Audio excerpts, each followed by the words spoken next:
je veux réussir et continuer de perdurer, il faut que je change totalement la stratégie et la vision que j'ai de mes clubs. Je peux plus me permettre d'être un simple généraliste, un simple entre-deux, si tu veux. Enfin, je peux plus me le permettre. Non, je dois devenir l'expert. Mes clubs doivent devenir experts d'une remise en forme, simplement. Voilà, on est un club qui remet les gens en forme. Mon équipe est prête pour ça. Et je pense que c'est l'avenir de demain pour les généralistes comme moi, indépendants. Je crois que c'est l'avenir. On ne peut pas rester entre deux. On va se faire tuer. Ouais, mais c'est bien que tu aies ce shift au niveau du mindset parce que je pense qu'on devrait faire écouter cet épisode à tous les patrons, managers de clubs.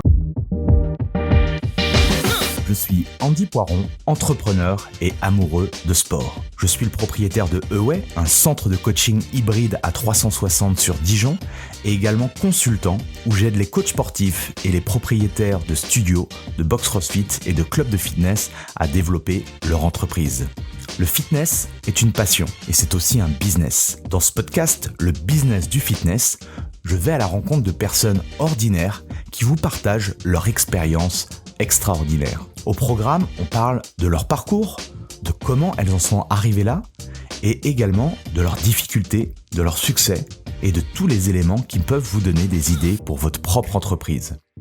Se nourrir des autres est l'un des moyens les plus simples d'accélérer son propre parcours personnel. Donc faites-vous plaisir, écoutez, prenez des notes, laissez-vous inspirer et très bonne écoute. Dans l'épisode du jour, j'ai le plaisir d'inviter Kevin Lefrançois, propriétaire des clubs Home Fitness. J'ai eu une superbe discussion avec Kevin. On a parlé de plein de choses passionnantes. L'importance d'une équipe de vente pour développer son club. Pourquoi créer des offres premium ? L'apport du personal training dans la proposition de valeur d'un club de fitness. Sa stratégie pour générer plus de 300 ventes lors de l'ouverture.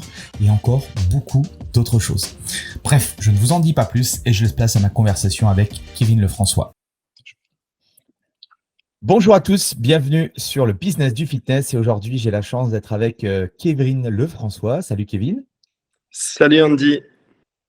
Merci de m'accorder un petit peu de temps. Moi je t'ai rencontré, je pense que je suis tombé sur toi sur LinkedIn, il me semble. Et puis ce que je te disais en off, j'ai bien aimé ton approche. J'ai vu que tu avais des clubs ou autres, donc j'ai voulu t'interviewer pour en savoir un petit peu plus. Juste avant de rentrer dans ta tête, est-ce que déjà tu peux te présenter en quelques mots? Ouais, très bien. Ouais, déjà, je voulais aussi te remercier, Andy, de la confiance que tu me donnes pour faire ce podcast. Moi, c'est très simple. J'ai 32 ans. J'ai mon club. J'ai ouvert un premier club à mes 25 ans en sortant directement de mon alternance. En fait, j'ai pu acheter le club où j'ai passé mon alternance. J'ai travaillé pendant 6 ans dans ce club. Et il y a tout juste un an, j'ai ouvert un second club qui est à 20 km du premier. Et puis, et ça fait maintenant 8 mois que tout travaille en autonomie totale. Voilà, moi, j'ai déménagé sur Montpellier, mes clubs sont en Normandie et j'ai pu mettre en place plein de process pour justement avoir du temps libre de mon côté et faire confiance à mes équipes. Justement, on va pouvoir en parler. Le Kevin, tout petit, c'était qui? T'avais le focus de vouloir être dans l'univers du sport, du fitness, des choses comme ça ou pas du tout? Pas du tout. Je n'étais absolument pas sportif. Bon, je jouais au foot avec les copains. Ouais. Non, j'ai été très, très longtemps paumé sur l'avenir professionnel. Je ne savais pas où où je devais aller. Je n'étais pas doué à l'école. Je n'avais pas de capacité extraordinaire sur un domaine précis. Donc, non, plutôt timide en plus. Donc, je n'étais pas du tout dévoué à cette voie, très clairement. Ok. Et du coup, comment ça s'est passé? Du coup, ça a été quoi le déclic, le starter de tout ça? Parce que tu m'as dit Euh, alternance, donc ça s'est passé. Tu as fait quoi, du coup, comme alors, moi, voie et comme chemin? j'ai passé mon BPJEPS à 24 ans. C'est ça, en Ok. alternance, donc très tardivement. Et pour moi, le déclic, ça a été à mes 19 ans. Je me suis retrouvé à la rue, en fait, avec un pote à Ok. moi à Londres. On savait pas quoi faire, on faisait de la restauration, on avait un peu bougé partout. Et on s'est donné le challenge d'aller bosser sur Londres. Et on s'est complètement planté, mais totalement planté, aucune économie. On était en auberge de jeunesse, c'était vraiment la galère. On a fait quasiment 2 mois un peu à la rue. Et ça a été le gros déclic. Je me suis dit que plus jamais je devais me retrouver dans cette situation, que ce n'était pas possible. Et à partir de là, j'ai quand même commencé à m'instruire un peu plus, à être plus fidèle à certains jobs, en fait. Voilà, moi, je faisais un job pendant 3 mois, je me cassais dès que ça me saoulait. C'était un peu mon état d'esprit. Et puis après, bah, j'étais un peu doué au foot. J'ai eu la chance, du coup, de trouver un club de foot qui m'acceptait et qui, en même temps, me proposait un job de chargé commercial, en fait. En gros, je devais aider tous les petits commerces de proximité à développer une stratégie commerciale. Donc ça, c'était à l'âge de 22 ans, c'est ça. Et ouais, 23 ans, donc j'ai commencé à retourner en club de fitness. Le patron m'a proposé une alternance avec lui. J'ai fait mon alternance et derrière, j'ai acheté son club. Ok. Et du coup, la vente pour toi, c'était quelque chose. Enfin, tu avais ce côté un petit peu commercial ou c'est simplement que tu t'es dit, bon, bah, il faut que je me relance et je vais essayer d'apprendre ce métier-là? Non, ça a été assez naturel. Pour le coup, la partie commerciale a été assez naturelle. J'ai vite compris dès qu'il y avait un besoin, il y avait une possibilité de vendre quelque chose. Et, euh, et même gamin, j'ai fait des trucs un peu tordus là-dessus où j'ai pu comprendre le système. Et donc, ça a été naturel en fait de partir dans cette voie après. Ok. Et du coup, tu t'es pas dit, ou on t'a peut-être pas dirigé du coup sur des diplômes de vente ou des choses comme ça, là, à tes 17, 18, 19 ans? Si, on m'a orienté. J'ai commencé par un BEP électrotechnique. On voulait tous être entre copains à la sortie du collège. Bon, ça a été une grosse erreur. Enfin, on a bien rigolé, mais pendant 2 ans, c'était une perte de temps totale. Et ensuite, j'ai fait un bac pro commerce. J'ai fait ça pendant une année. Bon, bah, le côté études n'était pas fait du tout pour moi. J'ai quitté l'école. Un an après, je suis rentré en France. J'ai repris les études pour essayer de passer ma deuxième année, mais ça a été encore un échec. Et à partir de là, j'ai tout arrêté au niveau école, quoi. Ok, ok. Tu es plus sur le côté terrain, mettre en place des choses. Je me retrouve aussi par rapport à ça. Enfin, quand tu es dans un univers qui n'est pas forcément le tien, c'est clair que c'est pas le meilleur moyen d'exprimer, en fait, je pense, ton potentiel, quoi. Ah, très clairement, je pense que si j'avais continué cette voie dans laquelle me poussaient un peu mes parents, enfin voilà, comme tous parents, ils avaient l'idée de me garder dans le système scolaire au mieux, je me serais totalement planté. Je pense que je serais pas un mec épanoui aujourd'hui à 32 ans, c'est clair. Et pourquoi vous aviez décidé de partir du coup à Londres? C'était quoi pourquoi Londres? Alors lui, en fait, c'était mon meilleur ami et lui, c'était son kiff. Il voulait absolument vivre Ok, là-bas. Et on est parti comme ça, mais bon, on est très vite rentré du coup. ok. Et alors du coup, tu commences à faire de l'alternance. Comment ça se passe? Comment tu découvres du coup l'univers du fitness? Qu'est-ce qui te plaît dans cet univers-là?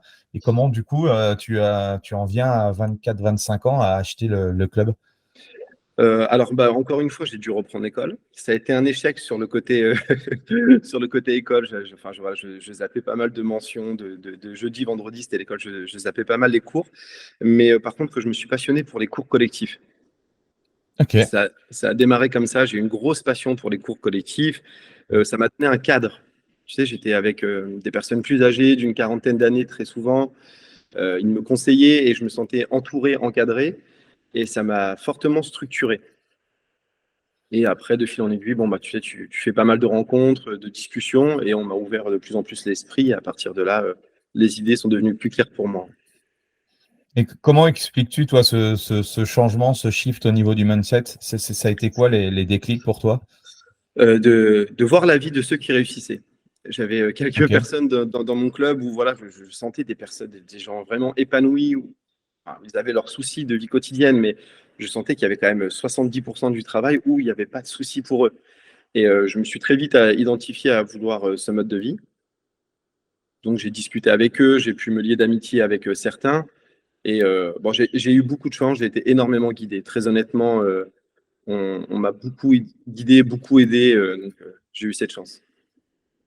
Oui, enfin, je pars du principe que la chance, je pense que tu l'as forcé aussi. Ça vient pas comme ça du jour au lendemain. Donc, et, euh, et du coup, c'est la transition sur tu achètes le club. C'était aussi, toi, dans ta tête, tu avais aussi l'envie voilà, d'être ton propre patron, de développer quelque chose? Comment ça s'est passé tout ça? Parce que ça a été hyper rapide.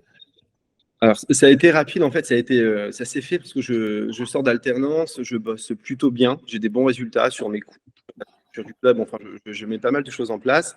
Je demande à mon patron une augmentation. Donc, il me propose un CDI en sortie d'école. Là, j'étais heureux. Mais je lui demande quand même une certaine augmentation, puisque je ne pratique pas que des cours collectifs, je mettais plein d'autres choses en place dans son club. Il l'a refusé.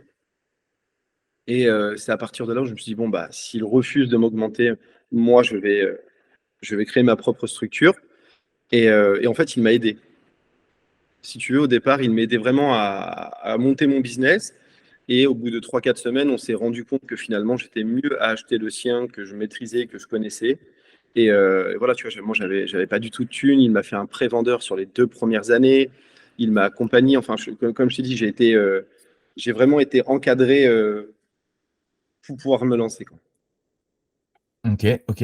Et ça, à ce moment-là, ça ne te faisait pas peur à cet âge-là de reprendre le club? C'était dans quel état d'esprit? Non, pas du tout. En fait, si tu veux, je connaissais les problématiques de ce club. Ok. Je voyais son potentiel, mais je connaissais aussi les problématiques. Et je me suis dit que moi, en étant H24 dedans, j'allais régler ces problématiques et que ça ne pouvait que fonctionner. Et j'ai fait, au bout des 2 premiers mois, un peu plus de 300 adhésions. On a mis une offre en place et puis j'ai travaillé sur une stratégie de vente précise et on a fait plus de 300 adhésions. Donc, si tu veux, au bout du 2e mois, je savais déjà que l'affaire était plus ou moins pliée. C'est bon, c'était réussi. On avait beaucoup de marge de travail et, euh, et donc, du coup, j'ai pas eu cette peur ou ce stress au bout des 6 premiers mois, ça prend pas. Je l'ai pas trop connu ça. Ok. Et du coup, c'était quel type de business model, le club que tu as repris? C'était quoi? Il y avait plateau, cardio, muscu, cours collectif? C'était ça le modèle? Ouais, c'était ça, c'était vraiment un généraliste, hein. Moi, il y avait un petit peu de muscu, c'était équipé, enfin, tu avais ce qu'il fallait pour travailler. Mais la grosse puissance de ce club, c'était les cours collectifs. Il y avait des très bons coachs avant que j'arrive. Moi, j'ai pris le relais, on est resté dans cette continuité. Et 7 ans après, c'est encore le gros point fort de ce club. Ok. Ouais, donc tu as mis le focus sur les cours co. Et est-ce que tu peux nous partager, alors pas de manière très précise, mais comment tu as fait du coup pour générer 300 membres en l'espace de quelques semaines? Alors ça a été une stratégie. Bon, j'ai mis l'offre en place, hein, comme font tous les clubs. J'ai été très très agressif sur l'offre. En fait, c'était voilà, pour être honnête, j'offrais tout. Pendant 3 mois, tout était offert. On va dire le starter pack, les abonnements, tout était offert. Agressif, ça a super bien fonctionné. Après, on a mis la qualité de service à l'intérieur du club pour que les gens en soient satisfaits, évidemment. Et là, on a frappé très fort, ça a été sur notre process de vente. D'entrée, j'ai essayé d'installer un certain process, une certaine logique dans la façon de vendre. Et c'est là où tout a basculé. Tu vois, nous, on tourne entre 80 et 90% de taux de transfo en moyenne dans nos clubs actuellement. Donc, je pense que le gros focus et la grosse réussite pour nous, elle a été là. Et quand tu as repris le club, du coup, c'est toi qui t'es chargé de la partie sales, la partie vente, ou tu avais déjà il y avait déjà des commerciaux en place? Non, il n'y avait pas de commerciaux en place, donc ouais, je m'en suis chargé. Bon, j'avais quelqu'un qui était avec moi dans la société qui m'a aidé. Donc, on était à deux à bosser, puis on avait un coach qui nous aidait sur les cours collectifs. Mais ouais, on s'est purement occupé, nous, de la partie stratégie digitale et commerciale. Ok, ok, ok. Et quel est ton avis, toi, là-dessus, parce qu'il y a plusieurs façons de concevoir, on va dire, ces équipes par rapport à la partie sales. Du coup, est-ce que, du coup, toi, tu préfères embaucher des personnes qui sont, c'est leur métier, qui sont, entre guillemets, commerciaux et qui vendent, ou tu incorpores ton équipe de professionnels, de coachs, ou ceux qui sont peut-être sur le plateau ou autres, à vendre? C'est quoi ta vision, toi, par rapport à ça? Pour moi, chacun a un talent. Moi, c'est ma Ok. vision. On a tous un talent, une chose pour laquelle on est très doué. Après, on peut développer d'autres qualités. Donc, moi, voilà, j'ai une équipe commerciale uniquement pour ça. Là, j'essaie de mettre en place une équipe de phoning. Donc, j'ai une personne qui est très douée au téléphone. J'essaie de faire en sorte qu'elle ne fasse que ça. J'ai des coachs qui sont bons sur plateau muscu ou sur l'accompagnement un peu plus premium. Ils ne font que ça. Et j'ai mes coachs en cours co, ils ne font que ça. Ok.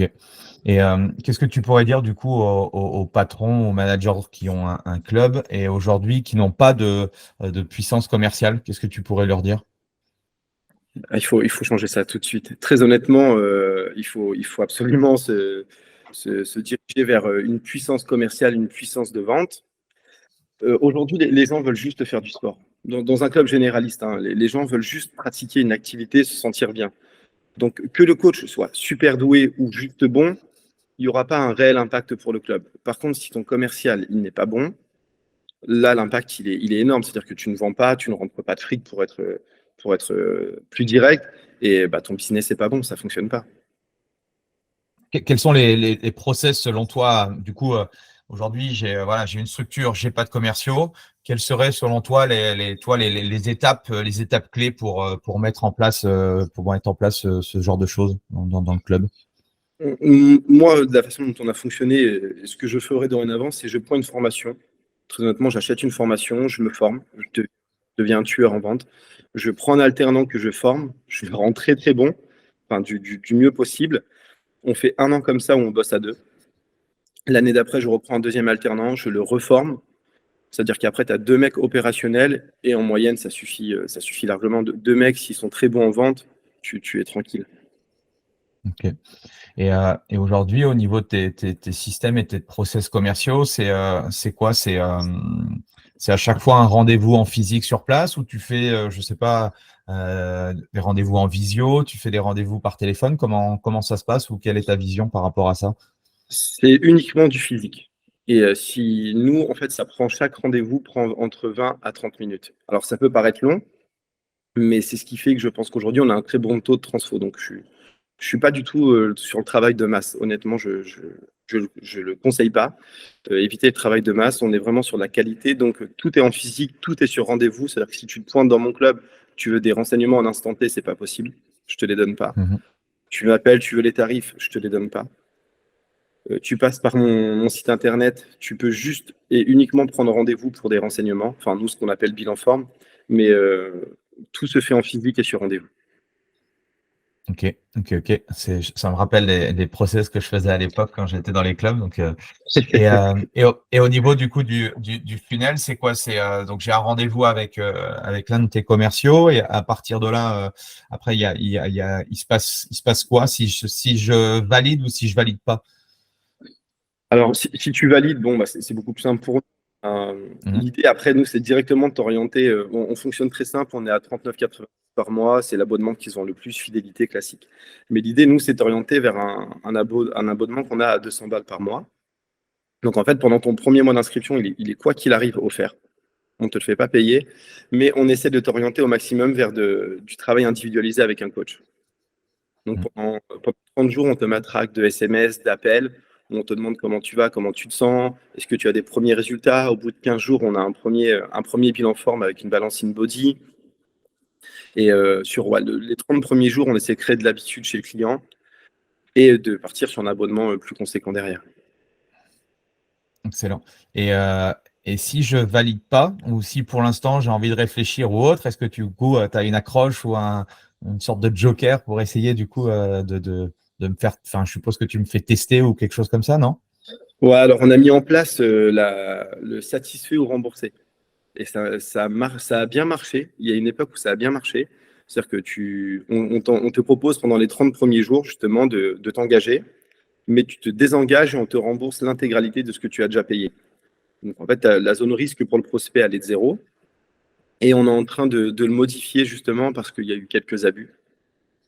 Donc maintenant, on essaie de trouver une formule plus sur résultat ou gratuité. C'est-à-dire qu'on fixe un délai pour obtenir une première partie de tes résultats avec un certain suivi derrière, parce qu'on est obligé de Ouais. checker tout ce qu'ils font, ce qui nous oriente plus facilement vers une version premium pour eux. Et si sur le délai imparti, tu n'as pas atteint les résultats que nous, on souhaitait mettre en place, soit on t'offre, je sais pas, on te dit, on a pris 3 mois pour obtenir tes résultats. Malheureusement, tu ne les as pas obtenus et on va dire que c'est un peu notre faute. On t'offre les 3 prochains mois de ton abonnement. Mais si Excellent. tu es, Ouais. si tu es sûr que tu bosses bien, normalement, ça n'arrive pas.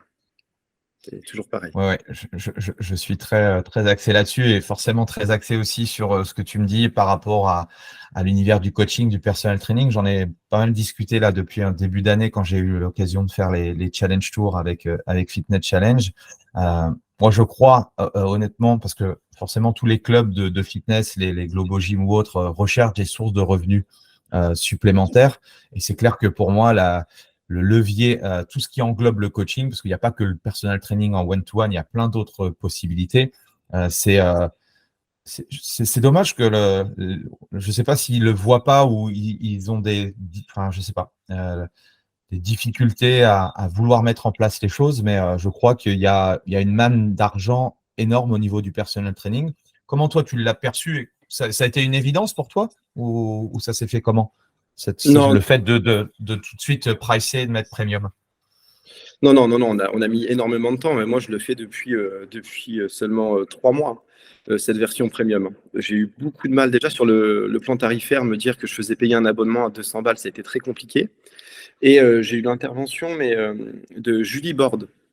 Ouais. Voilà, Julie Borde, parce que moi je travaillais avec la Fitness Academy à l'époque. Et Julie est intervenue dans un de mes clubs. On a mis un début de stratégie en place. Et j'ai eu beaucoup de mal avec ça. Mais je me suis dit, bon, bah, j'applique. Et maintenant qu'on applique cette méthode, pour te donner une idée, sur un de mes clubs, on a lancé ça il y a 3 mois et on a déjà signé 22 personnes à 197 € par mois. Et j'en suis dans la réflexion de me dire, mais en fait, putain, il faut que j'arrête de vendre des abonnements à 39,90 et je vends de l'abonnement à 197. Quel était le frein à l'époque sur le fait que mettre des abonnements à 150, 200 par mois, c'était compliqué pour un club qui vendait du 39 ou du 29 ou du 49? C'était quoi ton frein, toi, personnel, par rapport à ça? Mes croyances, très sincèrement, bon, c'est un peu bateau, mais c'était uniquement mes croyances. J'imaginais pas qu'on pouvait vendre un abonnement à 197. Je me demandais qui était assez bête pour l'acheter. Ok. Et en fait, je Ok. me suis rendu compte, j'ai comparé ça un peu avec le business en ligne. Et je me suis dit, c'est vrai qu'il y a des coachs qui te facturent à 140, 150 balles un coaching, mais tu reçois un PDF, un programme d'entraînement et tu le payes en fait. Et ça te semble logique de le payer. Donc je me suis dit, si moi enfin voilà, je mets du physique dans mes clubs et tout cet accompagnement, en fait, 197, c'est pas grand-chose, quoi. Et est-ce que pour un club et pour une équipe, ça représente du coup, c'est quoi la somme de travail pour mettre en place ce type de prestation-là? Ça demande beaucoup d'efforts, il y a beaucoup de formation. Comment tu t'y es pris, toi? Alors, pour le coach, ouais, c'est énormément de boulot. Donc là, le coach avec qui j'ai mis ça en place, lui est formé, soit sur la nutrition, l'haltérophilie. Enfin, c'est quelqu'un qui est très, très, très, très bon, très formé. Donc, au niveau de la qualité, ça fonctionne bien. Pour les commerciaux, le travail est plus simple, par contre. C'est-à-dire que bah, si tu veux, tu as une. C'est assez paradoxal, du coup. C'est exactement ça. C'est-à-dire que sur le 39,90, on est sur l'effet inverse. Travail de masse, les commerciaux, ils en prennent plein la tête. Et ils ont des objections, mais comme pas possible. Pour mes coachs, c'est facile, il n'y a rien à faire. Et à l'inverse, quand tu vends cet abonnement-là, tu as très, très, très peu d'objections parce qu'en fait, tu cibles tellement une clientèle précise qu'elle sait déjà ce qu'elle veut en fait quand elle vient. Parce que moi, par mes tunnels de vente, j'essaie d'orienter au maximum. J'essaie de déjà trier un peu avant qui va partir sur du coaching personnalisé ou qui veut simplement un abonnement classique. Excellent, excellent. Je pense que tu es dans la bonne direction et j'espère que ceux qui écouteront cet épisode-là aussi comprendront ou en tout cas auront des petits déblocages par rapport à ça. Parce que quand je me déplace dans les clubs de fitness, c'est la première chose que je regarde. Qu'est-ce qui a été mis en place du coup on parle beaucoup de clubs premium ou de choses comme ça. C'est clair que avoir du service, apporter de la valeur ajoutée à ses clients, c'est ce qui fait que les gens aussi sont intéressés à rester. Et même chose par rapport à ce frein psychologique de se dire les gens ne paieront pas plus cher. Il y a toujours des gens qui veulent des résultats plus rapides, qui veulent un service un peu plus spécifique, personnalisé par rapport à des attentes. Et c'est clair que oui, il y a des formules à 200 et encore 200. Bon, 200 € par mois, c'est déjà une bonne formule mais après, on peut leverager et avoir des upsells encore plus par rapport à ce que tu peux proposer en coaching. Ouais, c'est exactement ça. Et par rapport à ton expertise de vente, là, on a parlé du fitness, mais il y a aussi beaucoup de personal trainers qui écoutent le podcast. Est-ce que, et je crois que tu fais des accompagnements ou en tout cas sur peut-être la vente et tout. Qu'est-ce que tu pourrais dire parce que c'est aussi un frein pour les coachs. Moi, le premier à l'époque, 20 ans en arrière, voilà, j'avais aucune connaissance de la vente et je me disais aussi que j'étais pas forcément hyper doué naturellement à la vente. Qu'est-ce que tu pourrais leur dire? Enfin, qu'est-ce que tu pourrais nous dire de manière générale sur ça? Moi, j'ai un peu de mal avec on va dire les coachs privés, c'est qu'ils sont formés uniquement à être coach. Et c'est un truc. Et là, j'ai contacté pas mal d'écoles. J'ai essayé d'intervenir dans des écoles justement pour expliquer qu'à partir du moment où ils vont prendre ce statut d'auto-entrepreneur, très souvent, et ben dedans, tu as le mot entrepreneur. Et en fait, du coup, ça ne peut plus englober uniquement ton job de coach. Non, tu dois avoir une vision stratégique, tu dois avoir une petite puissance commerciale, sur la fiscalité, sur la comptabilité, tu dois aussi acquérir des bases. Et, euh, et le problème que je rencontre avec les coachs que je suis actuellement, c'est ça, ils sont focus sur leur coaching, ils sont très doués, mais leur business, malheureusement, ne s'arrête pas là. Il faut donc formez-vous, très honnêtement, formez-vous, faites-vous aider, prenez un expert en fait dans ce domaine et il vous aidera, il va propulser votre business très clairement. T'as appris quoi, toi, avec toutes ces années sur la vente? Et lié, par exemple, au personal training, parce que ce que je dis moi aux coachs, c'est que le personal training, c'est quand même, c'est pas des offres, voilà, à 39 €, même si j'ai rien contre les services à 39 €. Mais en soi, c'est sûr que quand ils annoncent un prix à 200 ou même plus par mois, souvent, parce que l'idée aussi, c'est pas, t'achètes pas ta baguette de pain et puis c'est fini. C'est de la récurrence pour avoir des résultats. Donc pour moi, c'est des produits de luxe, tu vois. Enfin, les coachs s'en rendent pas compte, mais il y a un moment donné, il faut qu'il y ait la valeur, il faut qu'il y ait la valeur perçue aussi par le client. Donc, c'est quoi tes gros enseignements par rapport à ça? Je pense que tu as dit le mot, c'est la valeur. Et sincèrement, c'est la valeur que tu vas apporter. Si demain, ton client, il se sent totalement encadré, il y a très, très peu de chances qu'il sorte de ça. Tu sais, les gens ont besoin de se sentir bien, de se sentir encadré, de se sentir accompagné. Et ça va bien au-delà du sport, du coup. Si toi, tu as un apport un peu plus psychologique avec eux, en fait, ils vont rester avec toi. C'est une clientèle qui est très fidèle, je trouve. Et en fait, s'ils trouvent une stabilité dans leur vie professionnelle, personnelle, grâce à ce que toi, tu leur apportes, ils vont pas bouger ça. Ils vont rester avec toi. Donc, si tu apportes une vraie valeur, je pense que tu peux dormir sereinement pendant plusieurs mois. Comment toi tu fais pour leur prouver que entre 39 et 200 par mois, comment tu fais parce que le gap est assez important, comment tu montres cette valeur à tes prospects potentiels, enfin à tes prospects idéaux? En fait, nous, on démonte notre première formule à 39,90. C'est-à-dire que je présente ma formule à 39,90. Bon, j'ai fait tout mon process avant, donc je sais plus ou moins si la personne a besoin d'un vrai suivi personnalisé. Voilà, tu as posé quand même certaines questions qui t'orientent vers ça. Si c'est le cas, on lui propose cette formule 39,90, mais on la banalise. Et après, je lui présente la formule à 197, où là, je mets toute la valeur ajoutée. Tu vois, je lui dis, bon, voilà, vous savez, il y a à peu près 80% des gens en salle de sport, ils s'arrêtent au bout d'un mois. Pourquoi? Parce qu'ils n'ont pas suivi cet accompagnement. Et j'ai bien compris que vous, aujourd'hui, votre but, c'était d'être sur la durée, d'atteindre vos objectifs, de vous sentir mieux. Mais pour elle, ça paraît pleinement évident. Et pour mon commercial, en fait, ça lui paraît évident aussi de l'aider de cette façon. Parce que ça aussi, c'est la nuance. Tu n'étais pas là pour la voler ou absolument lui faire prendre l'abonnement à 197. Tu es vraiment là pour déceler son problème et lui apporter la meilleure solution que toi, tu as dans ton club. Mais là, tu touches un point important, c'est que tu n'es pas là pour son fric, tu es là pour réellement l'aider. Et ça, tu vois, dans cette vision-là, ça change tout, quoi. Tu vois. Intrinsèquement, on est d'accord que tu es une entreprise, tu as besoin de générer du cash et on est d'accord. Mais c'est vrai que quand tu réfléchis avec les yeux du client, intrinsèquement, de toute façon, enfin, je pars du principe que qu'on soit un club ou qu'on soit un coach, si les gens sont satisfaits de notre service, on ne va pas s'inquiéter sur notre compte en banque. Normalement, ça ira bien pour nous, quoi. Et ça, je pense, c'est un point aussi qu'on ne le dit pas assez, mais c'est tellement important. Ouais, mais c'est aujourd'hui, voilà, j'avais suivi plusieurs formations commerciales, justement, sur le fitness. Et en fait, ce qui me choquait à chaque fois, c'était qu'il n'y avait pas tout cet aspect. En fait, on briefait le commercial sur une méthode de vente, pas de problème, c'est son job et c'est très bien. Mais il n'y avait pas ce travail en amont déjà d'élever le commercial, on va dire, personnellement. Pour moi, c'est important. Il faut que le mec se sente bien. Faut que le mec ait une vision claire de pourquoi il fait ce job.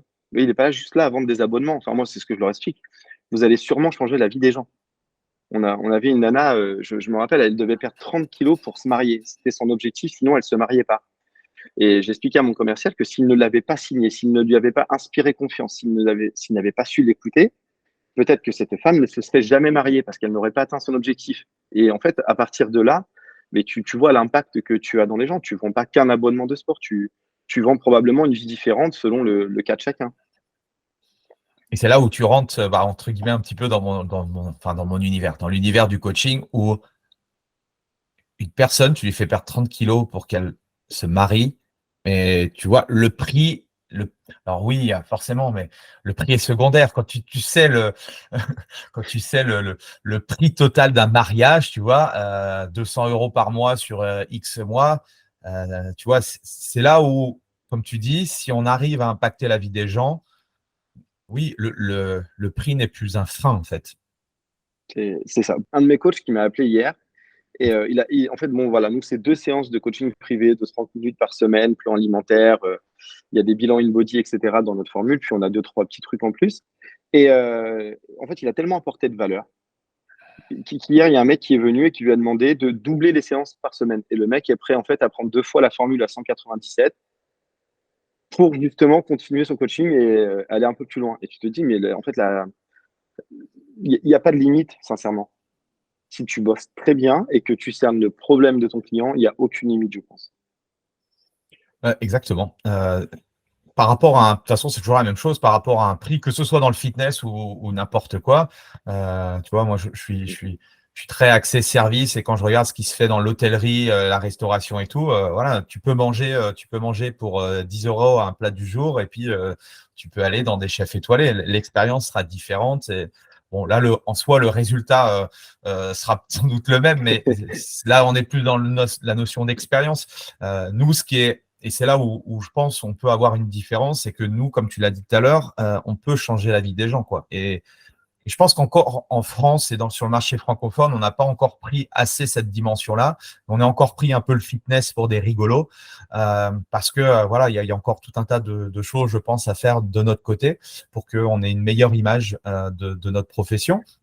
Mais je pense qu'en faisant ce que tu fais, en mettant en place des choses comme ça ne pourra que servir à notre profession, quoi. Ouais, très clair. Aujourd'hui, voilà, tu sais, on a connu une époque il y a très longtemps, c'était le fitness ou les salles de sport, c'était un peu cliché quand même. Tu sais, on n'avait pas toute cette notion de santé. Tout ça, on ne le visualisait pas. Et j'ai quand même cette sensation qu'avec le Covid, tu sais, les gens se sont mis en activité, se sont rendus compte que ne pas bouger, c'était dangereux. Et moi, je vois aujourd'hui, très sincèrement, si je veux réussir et continuer de perdurer, il faut que je change totalement la stratégie et la vision que j'ai de mes clubs. Je peux plus me permettre d'être un simple généraliste, un simple entre-deux, si tu veux. Enfin, je peux plus me le permettre. Non, je dois devenir l'expert. Mes clubs doivent devenir experts d'une remise en forme, simplement. Voilà, on est un club qui remet les gens en forme. Mon équipe est prête pour ça. Et je pense que c'est l'avenir de demain pour les généralistes comme moi, indépendants. Je crois que c'est l'avenir. On ne peut pas rester entre deux, on va se faire tuer. Ouais, mais c'est bien que tu aies ce shift au niveau du mindset parce que je pense qu'on devrait faire écouter cet épisode à tous les patrons, managers de club. Alors, il y a l'objection, effectivement, à moi, dans mon club, voilà, je peux pas mettre des prix ahurissants parce que, voilà, c'est souvent, ah ben moi, dans mon village, c'est impossible. Donc, il y a souvent, voilà, la psychologie de l'argent. La deuxième chose, et là, c'est directement confronté à l'humain. Ah ben non, mais j'ai pas alors, soit il n'y a pas de coach, ou soit les coachs, ils sont nuls, ou soit ceci, ou soit cela. Quelle est ta vision là-dessus? Comment toi, tu réussis aujourd'hui? Quel est le business model aussi? Parce que j'explique aux patrons de club aussi, il y a 2 visions. C'est soit le mode salariat, soit c'est des coachs indépendants. Comment quelle est ta réflexion et qu'est-ce que tu as pu tester, toi, par rapport à tout ça? Alors, moi, je reprends juste une phrase que tu as dite, Andy. Tu as dit, bon, en gros, le boss se positionne, bon, bah voilà, mon coach n'est pas très bon, c'est compliqué.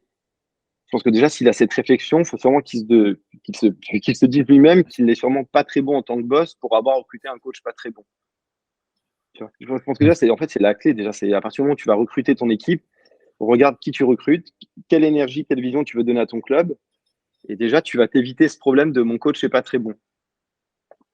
Et derrière, non, les croyances, tu sais, moi, mes clubs sont dans des petites provinces, par exemple. Et ouais, pendant 5-6 années, moi, vendre un abonnement à ce prix, c'était impossible. En plus, j'ai longtemps vécu dans une de ces villes, donc je me disais, non, mais je connais la population, je sais que c'est pas possible. Mais en fait, c'était que mon avis à moi, en fait. C'était ma vision à moi, comment je ressentais les choses, et c'était merdique. Mhm.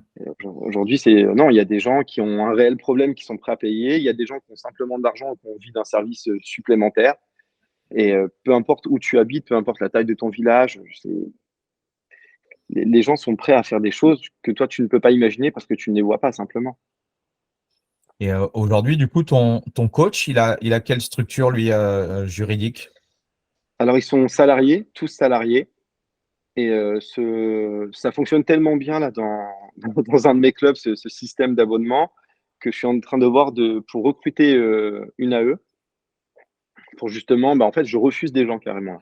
Là, on a déjà refusé 5 personnes en quelques jours sur cet abonnement premium parce que le coach, bon, lui, est débordé. Et là, je vois pour prendre une AE, lui filer, exemple, 3 heures le mardi soir, 3 heures le jeudi soir, et installer d'autres premiums et elle est payée à l'heure. Je suis en train de voir le mode de fonctionnement pour continuer d'évoluer là-dessus. Excellent. Bon, ça veut dire que ça fonctionne plutôt bien, donc ça, c'est chouette. Euh, Donc comment tu t'y prends, enfin comment tu t'y es pris? Formation, du coup, je suppose que t'as exposé les bases à ton équipe par rapport à la vision que toi tu avais du futur club ou des futurs clubs, enfin des clubs que tu as. Comment tu t'y es pris? Comment tu gères, toi, cette organisation, en sachant qu'aujourd'hui, a priori, tu n'es plus au sein même du club et de la région, en plus de ça. Donc, ça aussi, ça va être intéressant de savoir comment tu peux piloter deux clubs en n'étant pas là physiquement. Alors c'est simple, moi j'ai rien fait. Je vais être honnête, c'est mon coach. Moi je lui ai donné une stratégie. Bah, je lui ai dit, écoute, moi je veux qu'on vende ce type d'abonnement de cette façon. Moi je travaille uniquement la partie commerciale et digitale pour vendre cet abonnement. Le reste, c'est lui. C'est lui l'expert après. Moi, mon job, c'est de former mon commercial, de vendre cet abonnement. Une fois qu'il est vendu, c'est à mon coach d'installer une stratégie, on va dire, sportive pour que ça fonctionne. Et en fait, ce coach a fait un truc de ouf dans le club. Enfin, c'est basique hein, ce qu'il fait, sincèrement. Tu le vois, tu regardes, tu dis, ouais, c'est simple. Ouais, il a fait un plan d'entraînement, un plan alimentaire, il fait un suivi. Mais il est doué, en fait. Voilà. Il est simplement doué en tant que coach et c'est pour ça que ça fonctionne. Et on en revient au système de recrutement au départ. Moi, ce gars, je l'ai recruté en 2 minutes, honnêtement. Il s'est pointé dans mon club. Il est arrivé, je me souviens, il avait une chemise, un jean, un sac à dos, tu sais, un peu crossfit, sa montre un peu militaire. Et rien qu'en le voyant au loin, tu sens quelque chose avec lui. Je lui dis, OK, il a une prestance, le gars est en place. On a parlé 2 minutes et je lui dis, bah, écoute, ta carte est libre. Tu installes ce que tu veux. Il avait déjà un peu cette vision aussi, lui, de son côté.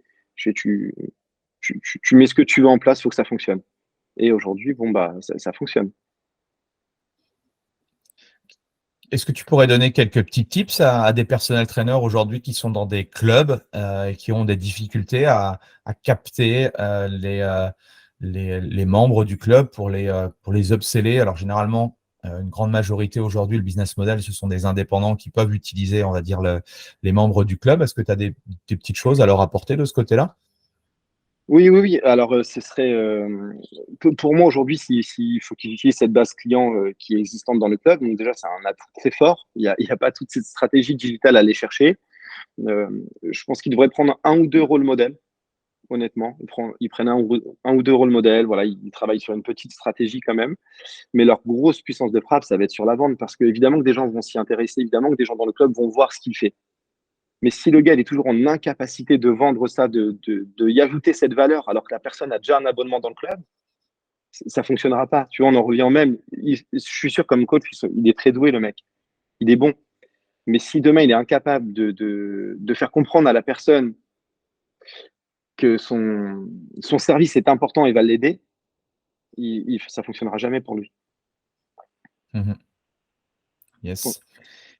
Et j'aimerais qu'on revienne un petit peu sur ton rôle, parce que ce qu'on oublie souvent quand on est, ouais, chef d'entreprise et qu'on a son business, on passe 99% de son temps, que ce soit un personal trainer ou un patron de club, dans l'opérationnel. On est focus dans l'opérationnel. Moi, j'avais lu un bouquin qui m'avait éclaté le cerveau par rapport à ça. C'était Imite, alors je ne sais plus comment c'était le titre, mais qui expliquait que quand on a un business, du coup, on a plusieurs casquettes. Bien sûr, on peut au démarrage, on fait de l'opérationnel parce que voilà, quand on démarre, voilà, souvent on met la main à la pâte. Mais après, il y a la deuxième strate, c'est le management quand on commence à avoir des équipes. Et le rôle final de quelqu'un qui a une boîte, c'est d'être stratège, quoi. Et j'ai l'impression que tu l'as compris, toi, assez rapidement, tout ça. Ça s'est fait, je suppose, naturellement, ou comment ça t'est venu tout ça? J'ai la chance d'être feignant. J'ai la chance de tout déléguer. Voilà, sincèrement, comme je te l'ai dit, je suis pas doué, je suis pas vraiment doué pour quelque chose de précis. Et donc, à partir de là, il faut que je prenne des gens pour faire le travail pour Bah, moi. c'est peut-être ça ton expertise. Là, C'est, bah, bah non, mais si tu rigoles, mais c'est l'art de déléguer, tu sais, c'est pas commun à tout le monde, hein. et c'est ce qui était sorti lors d'un séminaire. J'ai fait un séminaire à Barcelone et en gros, le gars demande un peu en quoi tu es doué. Et moi, je réfléchis, je dis, putain, je sais pas. Je suis bon en vente, mais pur commercial, je suis pas super doué. Je suis bon coach, mais je suis pas non plus exceptionnel. Et en fait, je me dis, mais je sais transmettre. Je sais motiver une équipe, je sais lui donner des objectifs. J'arrive à lui faire comprendre pourquoi il faut atteindre cet objectif. Et je pense que ma qualité, elle est là. C'est que je suis un bon. Je sais impulser l'énergie. Tu vois, derrière, je sais impulser la bonne énergie. Je pense que là-dessus, je suis bon. Et donc, ça s'est fait naturellement de déléguer. Voilà, je voyais un mec qui vendait mieux que moi. Je lui dis, bon, bah, tu deviens mon commercial. J'avais une petite jeune qui communiquait très bien sur le réseau. Je lui dis, bon, bah, tu deviens ma chargée de communication. Mes coachs qui étaient meilleurs que moi. Donc, je fais, bon, bah, vous êtes mes coachs. Et en fait, naturellement, ça se met en place. Et comment tu fais pour fédérer justement ces personnes-là de talent? Quand tu dis Alors, moi, impulser l'énergie, c'est quoi ta routine, par exemple, là, aujourd'hui, étant donné que tu es à Montpellier, tes équipes sont en Normandie, c'est ça? Donc, ouais. ouais, c'est quoi cette routine? Tu as un brief avec tes commerciaux? Enfin, voilà, si tu peux nous expliquer. Je fais jamais de brief, jamais de point. Je check les chiffres. Moi, mon job maintenant, c'est de regarder les chiffres. Ok. Ils sont dans le vert, c'est très bien. Ils sont dans le rouge, j'essaie de comprendre pourquoi on modifie. Voilà, c'est très simple. La vie C'est du club, basique, mais c'est très bien. la vie du club, je m'en occupe plus. Je suis plus à l'intérieur, donc je sais pas ce qui se passe. Et, euh, et en fait, j'ai laissé mon équipe en autonomie totale. Moi, j'ai toujours pareil, le recrutement, j'ai recruté des gens de confiance. Bon, j'avais une stratégie de recrutement bien précise, par contre. Là-dessus, j'ai été assez poussé. Et aujourd'hui, ils sont en autonomie totale. C'est-à-dire que je planning courco, événements, enfin tout ce qui est de la vie du club, je m'en occupe absolument pas. J'ai confiance en mon équipe. Ils sont payés 35 heures, mais sincèrement, je pense qu'ils en bossent 28. Si demain ils ont un rendez-vous chez le médecin, ils le posent, c'est pas des heures décomptées. S'ils veulent prendre une journée de repos, c'est pareil, je leur décompte pas. En fait, j'ai installé ce système très humain avec eux, où moi, l'importance pour moi, c'est les résultats. Ma vision de loin, je veux du résultat. Le reste, comment vous l'obtenez? Bah, si vous l'obtenez en 15 heures par semaine et que vous êtes payé 35, tant mieux pour vous, tout le monde est content. Et de leur accorder ce petit truc de liberté et d'autonomie font que, bah, ils s'épanouissent. Et si tu as des gars qui bossent pour toi épanouis, tu n'as aucun problème, hein. Ils n'iront pas ailleurs. Ouais, c'est un peu le concept d'entreprise libérée où je passe à lu des choses là-dessus, où le mode aussi, un peu les startups ont aussi cette vision-là de euh, ce que tu fais dans la boîte, je m'en fous, tant que effectivement les chiffres sont au vert, y a aucun problème. Et j'aime bien cette vision-là. Euh, Comment tu rends ton équipe autonome du coup? Alors là, par contre, voilà, on a fait toute une énorme liste. Je crois qu'il y avait un peu plus de 160 points dans la liste, en gros, de tout ce qui devait être fait dans le club, quotidiennement, régulièrement ou sur les longues durées. Et donc, on a mis tout en place. Chacun a pris des points en fait à travailler. Il s'est créé sa propre fiche de poste en fonction de ce qui l'intéressait, ce qu'il pouvait faire. Et maintenant, ça fonctionne très bien. En fait, je dis, moi, j'ai rien géré en fait. Je suis arrivé, je leur ai dit, j'ai un business, je veux qu'il fonctionne. Je vous délègue toute cette partie-là. Maintenant, vous l'attribuez comme vous voulez, vous la mettez en place comme vous voulez. Ce que je veux, c'est que ça fonctionne. Et tu as pris un manager dans chacun des clubs? Ouais, maintenant, j'ai un manager dans chacun des clubs. Ouais. Ok. Et on n'a pas parlé du coup du deuxième. Comment s'est fait le deuxième? Tu as racheté un club? Comment ça s'est fait? Alors, ça a été très violent parce que je me suis fait arnaquer sur l'achat de ce club. Et donc, non, je l'ai acheté il y a 1 an. Ok. Moi, j'avais besoin de me développer, j'avais envie de voir ce que ça pouvait donner sur un deuxième club, ma stratégie. Il était loin du premier? 23 km précisément. Ok, ouais. Donc c'est proche. Et c'était proche et en même temps assez loin pour pas que les gens puissent faire la oui. transition. Et donc, non, on a acheté ce club, j'ai mis en place mon équipe. Ça a été tendu pour X raisons parce que je me suis fait arnaquer, donc il y a plein de choses que j'ai pas pu mettre en place. Mais ça a été tellement. L'année dont on sort, là, elle a été puissante. Enfin, on s'est retrouvé dans des situations de malade. Bah, l'abonnement premium, par exemple, est parti de là. Tu vois, je ne pouvais pas faire leasing. Le club, en fait, était fiché. Enfin, c'était tout un truc, un bordel monstre. Il n'y avait pas de matériel dans le club à part une grosse cage de cross-training. Et je me suis dit, mais en fait, à partir de ça, là, autour de ça, il va falloir qu'on bâtisse quelque chose. Bon, il y avait la salle Courco, elle fonctionnait, mes coachs étaient opérationnels. Et on a bâti autour de cette cage de CrossFit, on a bâti toute notre formule premium. Ce qui fait qu'1 an après, voilà, on a fait quasiment x7 du chiffre d'affaires. Et ça fonctionne très bien, tout en autonomie. On a pu équiper le club. Enfin, on s'en est bien sorti, quoi. Mais ça a été hyper instructif de te retrouver vraiment tout en bas de l'échelle, de te dire, bon, maintenant, comment je monte graduellement? Il va falloir le faire de toute façon. Et c'est d'une valeur inestimée, ça. Et alors, je vais peut-être revenir sur un truc douloureux, mais comment on fait justement? Enfin, quelles sont les choses importantes à regarder quand on veut acheter un club, une structure ou quelque chose? Les relevés de compte. Ok. Non, en fait, moi, bon, voilà, bon, tu prends les 3 derniers bilans généralement. Tu t'essaies de regarder le BE, évidemment. Bon, après, on était en sortie de Covid. C'était une personne qui bossait seule dans son club. Enfin, il y avait aussi plein d'éléments à prendre en compte. Moi, ce que j'ai acheté, c'est surtout le potentiel du club. Alors, j'ai tout imaginé dedans. Je me suis dit, OK, il y a un super potentiel, il me le faut. Le seul problème, c'est que, bon, voilà, j'avais aussi les relevés de compte du club. Mais tu peux avoir aucun contact avec la comptabilité, avec les banques avant l'achat, puisqu'ils te donnent aucun élément. Ils n'ont pas le droit de te les donner. Et Ah bon? Ok. alors, c'est avec accord ou pas du vendeur. Moi, je ne l'avais pas, donc j'avais aucune Ok. info là-dessus. Il y avait une petite partie de confiance. Et en gros, en fait, quand j'ai repris le club, il était en recouvrement. Enfin bref, toute une galère. Et voilà, non, les bilans, compte bancaire, essayer d'appeler les banques, la comptabilité, d'obtenir un maximum d'infos. Et normalement, ça se passe plutôt bien, surtout pas acheter les parts sociales. Et du coup, tu es arrivé toi avec ton équipe ou tu as reconstruit avec l'équipe qui avait actuellement, enfin qui avait dans le club? Alors, il n'y Ou avait tu es pas reparti d'équipe dans d'une le feuille club. blanche? Ouais, Ah oui, il n'y avait pas j'ai une d'équipe. feuille Ok. blanche, ouais. Mais en fait, quand j'ai acheté le club, j'avais fait venir toute une équipe. Malheureusement, je ne pouvais pas la payer. En fait, le premier jour, quand moi j'ai eu accès à tout, je me suis dit, mais en fait, c'est pas possible. Donc, j'ai dit à l'équipe, je suis désolé, on va pas pouvoir. Donc, j'ai utilisé l'équipe de mon premier club sur ce deuxième club. Donc, c'est-à-dire que, après, voilà, quand je te dis que j'ai une équipe, elle est exceptionnelle, c'est qu'ils ont bossé sur 2 clubs, ils ont assuré, ils ont énormément donné de temps et de leur personne pour que ça puisse fonctionner. Et là, depuis peu, maintenant, voilà, on a 2 équipes bien distinctes, 2 managers par club, ça fonctionne normalement. Tu es dans quel état d'esprit, toi, quand tu vois ça, quand tu découvres ça? Tu prends une tarte parce que déjà, il y avait tout système de confiance avec cette personne à qui j'ai acheté le club. En fait, on avait joué vraiment un super contact. Donc, je me suis dit, en fait, bon, je me suis planté là-dessus, c'est pas très grave. Et non, au départ, tu prends une claque énorme et tu demandes. Vraiment, je me suis dit, pourquoi moi? Je me suis dit, en fait, je suis un mec, je n'ai rien demandé. Enfin, j'ai créé un business à partir de rien. Je fais juste en sorte de y arriver. Et je comprenais pas pourquoi tu avais des gens qui étaient capables de te faire ça, en fait. Après, je l'ai accepté. Je me suis dit que cette personne était prise à la gorge. elle avait des enfants. Je me suis dit, c'était peut-être son seul moyen de s'en sortir. Donc, je me suis dit, bon, ok, c'est pas grave. Voilà, peut-être que j'aurais fait la même chose. Peut-être, hein, j'en sais rien.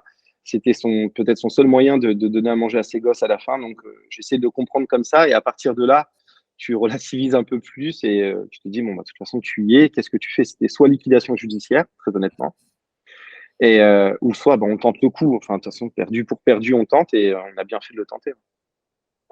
Mais tu prends une énorme claque. Il a fallu combien de temps pour redresser, enfin redresser un peu le truc? Bah, 2 mois. Les 2 premiers mois, je savais qu'il fallait, qu'il fallait tourner. Donc, en fait, j'ai mis une grosse force commerciale. J'ai mis 2 commerciaux là-bas en pleine Ok. période de rentrée. Voilà, j'ai un peu empiété sur mon premier club, tant pis. Et voilà, on a fait un peu plus pareil je crois, c'était 160, 170 contrats, je crois. Et Ok. donc, à partir de là, tu prends beaucoup d'oxygène, tu deviens un peu plus crédible aux yeux de la banque. Et donc, on a refait pareil un mois d'octobre qui était conséquent. Et voilà, au mois de novembre, on savait que déjà, on pouvait passer une année plus ou moins à l'abri. Ça allait être compliqué, mais qu'on avait quand même sauvé les meubles, qu'on n'allait pas arriver dans une situation extrême. Et puis bah là, depuis maintenant quelques semaines, je peux mettre vraiment tout en place, une stratégie digitale. J'ai des commerciaux, j'ai enfin un chargé de com, j'ai un manager, j'ai 2 coachs. Donc là, maintenant, la rentrée septembre qui vient devrait faire passer le club dans le c'est bon, on est vraiment bien, quoi. Ok. Et toi, tes ambitions, du coup, c'est quoi ton objectif par rapport à ça? C'est d'en avoir d'autres, du coup? Non. Non? Non, non, non. Alors, ça l'était. Ça l'était. J'avais envie plus de mailler un terrain et puis d'avoir 4-5 clubs. Enfin, voilà, j'avais envie de me faire kiffer là-dessus. Et en fait, du coup, au fur et à mesure, là, pendant cette année, j'ai beaucoup formé mon équipe. J'ai été présent avec eux pour leur donner vraiment des vraies directives puisque la situation était chaude. Et je me suis passionné au fait d'accompagner, d'enseigner, très honnêtement. Ok. Et maintenant, je suis en pleine création justement de ma formation pour accompagner essentiellement les studios de coaching ou les coachs en personal training sur une vraie stratégie de vente. Ok. Excellent. Et c'est quoi, toi, ta vision du fitness aujourd'hui et dans les prochaines années? Comment tu vois le monde du fitness? Euh, Très large. Je le vois très très large. Je pense que on est en train de gagner du terrain énormément sur le côté santé. Et je crois que pendant le Covid, on a gagné sur du terrain, sur l'aspect psychologique. En fait, les gens se sont rendus compte qu'il y avait aussi la tête qui devait bien fonctionner en allant pratiquer une activité. Donc, on a déjà élargi ce terrain. Maintenant, on l'ouvre sur l'aspect santé. Donc, je ne m'inquiète pas trop pour le fitness de demain. Là où il y a une vraie position à prendre, c'est sur nos clubs, en fait. Les clubs généralistes, pour moi, voilà, se poser réellement la question des cours collectifs, l'avenir des cours collectifs tels qu'on les connaît. Je pense qu'il y a un réel changement. Enfin, moi, tu vois, aujourd'hui, ma clientèle sur les cours collectifs, on va dire classiques, voilà, on est sur du Les Smith, nous, on fonctionne très, très basiquement. Ma clientèle, c'est celle d'il y a 7 ans sur les cours. Mhm. Elle finira par partir, mais entre-temps, bah, pendant cette année, tu vois, j'ai quand même signé de nouveaux clients. Donc, l'idée, c'est de comprendre ce que eux pratiquent, qui plaît aujourd'hui. Et on est vraiment sur bah, soit du personal training, soit sur du small group. Enfin, moi, l'avenir pour moi du fitness est dans cette direction. Comment aujourd'hui on peut faire justement enfin, prendre conscience de ce qu'on a actuellement si je suis un club, de prendre conscience de mes forces et puis peut-être de mes points améliorés, et puis comment faire ce shift? Il faut pas hésiter à tester. Qu'est-ce que tu dirais, toi, aux patrons de club qui hésitent du coup à mettre en place de nouvelles idées pour dynamiser le club ou pour être plus aussi en adéquation avec ce que les gens recherchent? Parce que c'est surtout ça la vraie question à se poser, quoi. Ah bah, c'est de comprendre leur clientèle, hein. Honnêtement, c'est d'essayer de comprendre la clientèle actuelle, de regarder qui elle est, ce qu'elle pratique, ce qu'elle aime. Et à partir de là, tu peux te positionner. Mais nous, on a fait un travail de quasiment 6 mois avec mon équipe sur comprendre qui était présent dans nos clubs, ce qu'ils pratiquaient. Tu vois, on se rend compte qu'aujourd'hui, nos cours collectifs, donc, c'est 90% de femmes, très honnêtement. Les 10% pratiquent des cours de cycle. Voilà, c'est des cours de vélo qu'ils pratiquent. Mais donc, on essaie d'orienter maintenant nos cours collectifs sur la clientèle présente. On essaie d'orienter sur des cours plus axés. Fais abdos-cuisses, travail de pilates, yoga. Enfin, c'est bête, mais c'est ce que ta clientèle recherche. On a essayé de cibler l'âge de notre clientèle sur les cours collectifs, au-dessus de 40 ans, essentiellement. Donc, c'est des cours à adapter aussi, évidemment, que tu ne vas pas te taper du gris, c'est bête, mais sur ce type de clientèle. Donc, il y a tout un travail d'audit à faire. Je pense que là, le but, c'est de se faire accompagner pour les gérants. Il est dur à faire seul, surtout si tu n'as pas les bons éléments. Une fois que tu as fait cet audit, tu regardes si ton équipe est prête à faire ce shift, ce changement, parce que tu peux avoir des coachs pas du tout prêts à le faire. Et une fois que tout est en place, là, tu peux opérer changement si tu estimes qu'il est nécessaire pour ton club. Ta cible client aujourd'hui, premium, là, c'est quel type de profil de personnes qui utilisent ce type de service? Tu as réussi un peu à voir? Ouais, c'est au-dessus de 45 ans, généralement. Et c'est uniquement sur la perte de poids. Ou bien alors tout ce qui est douleur sur le dos. Ok. Ça, c'est vraiment... Ouais, c'est un peu, c'est du récurrent et je pense que dans 5 ou 10 ans, ce sera toujours les mêmes focus de toute façon. Et la chance qu'on a, c'est que la chance qu'on a dans notre business, c'est que les gens ont le même problème depuis 10 ans, depuis 20 ans, et l'auront dans 10, 20 ans. Donc, en fait, on peut tellement créer une stratégie forte et puissante à partir de là, tout en sachant que ça ne bougera pas réellement. Là, tu vois, un mec qui se positionne, là, je suis en train de voir avec mon coach si on ne peut pas trouver une formation pour lui, pour régler tout ce qui est problème de tendinite, par exemple, tu vois. Et en fait, c'est des centaines de personnes qui ont ce problème. Si toi, tu deviens l'expert, ton club, on te dit, tu viens chez nous, on a toute une rééducation pour ça. Et tu as une base client, enfin une base prospect qui est énorme et prête du coup à payer pour régler ce problème parce qu'il est assez violent pour eux. C'est sûr. Eh ben, merci Kevin. Et petite question de la fin, est-ce que tu as un livre que tu recommanderais ou que tu donnerais ou que tu donnes à ton équipe ou que tu donnerais à n'importe quel type de personne qui gravite dans le fitness? Ouais, alors le bouquin de Jordan Belfort. Ok, ouais, le Loup de Wall Street, enfin oui. Ouais, c'est sincèrement, il est très puissant pour comprendre et créer une stratégie de vente. C'est vraiment puissant. Et je pense que comme c'est la lacune première de nos clubs ou des coachs en personal training, ce serait ce bouquin, celui de Jordan Belfort. Ok. Et si demain je te mettais 10 millions d'euros sur ton compte en banque, tu continuerais à faire ce que tu fais? Ouais. Alors, pas ouvrir des clubs. Mais par contre, à 10 millions, je forme des milliers de personnes, quoi. L'idée, ce serait de vraiment poursuivre dans la formation, clairement. Parfait. Eh ben, merci pour ce partage et toutes ces pépites. Où est-ce qu'on peut te retrouver, du coup? Alors, sur Instagram, à Kevin Lefrançois, ou également sur LinkedIn, Kevin Lefrançois. C'est les 2 réseaux que j'utilise principalement. Eh ben, merci à toi. Merci du partage. Merci tout le monde d'être resté jusqu'à la fin. Pensez à mettre un petit 5 étoiles et un petit commentaire à Kevin. Merci toi, Kevin. Et puis, on se dit, nous, à la semaine prochaine avec un nouvel invité. Très bien. Merci beaucoup, Andy, c'était top. Merci beaucoup. Voilà, c'est fini pour aujourd'hui. J'espère que l'épisode vous a plu. Merci d'avoir passé ce moment en ma compagnie. 2 petites choses avant de vous quitter. Si vous cherchez les notes de l'épisode ou que vous voulez tout simplement me contacter personnellement, allez sur mon site andypoiron.com. Donc tout attaché, www.andypoiron.com. Vous trouverez toutes les informations nécessaires.